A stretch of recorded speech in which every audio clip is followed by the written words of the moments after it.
এই জোট করার ক্ষেত্রে ইসলামী শাসন ব্যবস্থা প্রবর্তন কোনো শর্ত হবে কিনা?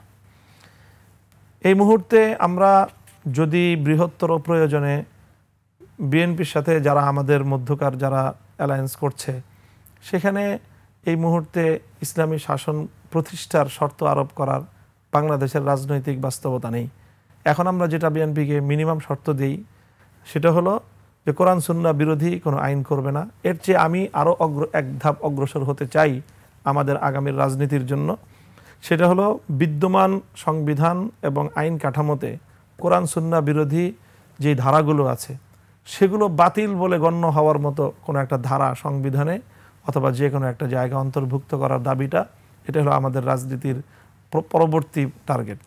বাংলাদেশে কি ইসলামী আইন বা ইসলামী রাষ্ট্র ব্যবস্থা বা খেলাফত আদৌ প্রতিষ্ঠা সম্ভব? আপনি কোনো সম্ভাবনা দেখেন? অবশ্যই বাংলাদেশ খুবই সম্ভাবনাময়।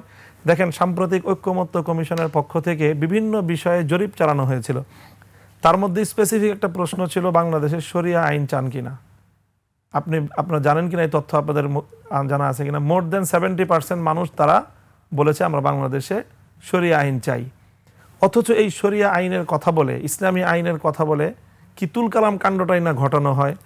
অথচ বাংলাদেশের মানুষ কিন্তু বলছে তারা শরিয়া আইন চায়।